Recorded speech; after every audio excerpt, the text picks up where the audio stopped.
Metals पर करते हैं फोकस। मेटल्स पे ऊपरी इस तरह से दिख रही है अच्छी खासी गिरावट। क्यों आ रही है गिरावट और कितनी है? नेहा हमारे साथ जुड़ चुकी है इस वक्त बताने के लिए। नेहा बताइए। सर ग्लोबली फेरस और नॉन फेरस मेटल्स दोनों में गिरावट है। सबसे ज्यादा पिटाई तो स्टील की होती दिख रही है। स्टील रेबार 4-4.5 साल के निचले स्तर पर है और हॉट रोल्ड कॉइल की भी बात करें तो ये भी 1.5 साल के दिसंबर 2022 के निचले स्तर पर है।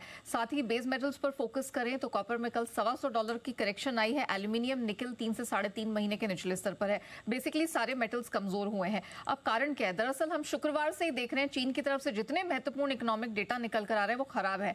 चाहे इनका ट्रेड डेटा देख लीजिए, जीडीपी ने निराश किया है, इनके रिटेल सेल्स के नंबर खराब निकल कर आए हैं, प्रॉपर्टी सेल्स गिर रही है, नए घरों की कीमतें गिरती चली जा रही हैं, कंस्ट्रक्शन पीएमआई सब जगह यहां पर गिरावट ही बनते हुए दिखाई दे रही है। तो ये एक बड़ा फैक्टर है क्योंकि चीन मेटल्स के बड़े कंज्यूमर्स में से आ जाता है और इनका जो प्रॉपर्टी सेक्टर है वो जीडीपी का बहुत बड़ा कंट्रीब्यूटर है। उसकी हालत बहुत खराब है। बहुत सारे स्टिमुलस पैकेज दिए गए लेकिन कोई भी फायदा नहीं हुआ। अभी इनकी एक बड़ी पॉलिसी बैठक कल से शुरू हुई है, 18 तारीख तक चलेगी।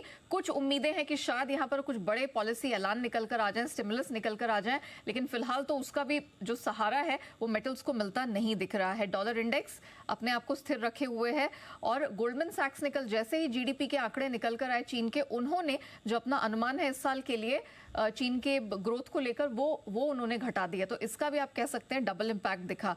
चीन में कॉपर के इंपोर्ट्स 14 महीने के निचले स्तर पर है और ग्लोबली जितने वेयर हाउसेज हैं, चाहे सीएमई हो, शंघाई हो, बॉन्डेड वेयर हाउसेज हो, एलएमई हो, सब में हम देख रहे हैं मल्टी ईयर हाइज पर इनके मेटल्स हैं, जिसका क्लियर मतलब है कि डिमांड सामने से निकल कर नहीं आ रही है।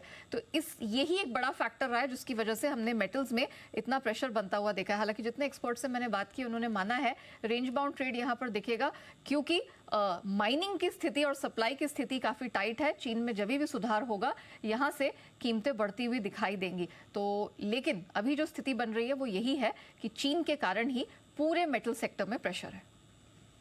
ओके, चीन की वजह से मेटल सेक्टर में दबाव है और आपके सामने सारे के सारे कारण आ भी चुके हैं, लेकिन ये तो ग्लोबल मार्केट्स की बात है। लेकिन क्या दीप हमारे बाजारों में भी हाल मेटल का थोड़ा ढीला है? मिला जुला है सर। इनफैक्ट जिंक और लेड में तो आपको हल्की फुल्की खरीदारी दिख रही है। कॉपर भी आपका माइल्ड पॉजिटिव है। एल्यूमिनियम में मामूली नरमी दिख रही है बट कुछ ज्यादा बड़ा एक्शन नहीं है। रिसेंटली प्राइसेस तो खैर यहाँ पर आपको अच्छे ही दिखे थे। कच्चे तेल में जरूर नरमी आती हुई दिख रही है, 1/3% नीचे कच्चा तेल। नेचुरल गैस में आपको 2.5% की कमजोरी दिखेगी। सोना आज अच्छे एक्शन में दिख रहा है। इंटरनेशनल मार्केट्स में भी 1 महीने की ऊंचाई के पास है सोना। 250 रुपए की खरीदारी दिख रही है। सिल्वर में 250 रुपए की आपको खरीदारी आती हुई दिख रही है और रुपया आपका एकदम फ्लैट ट्रेड कर रहा है।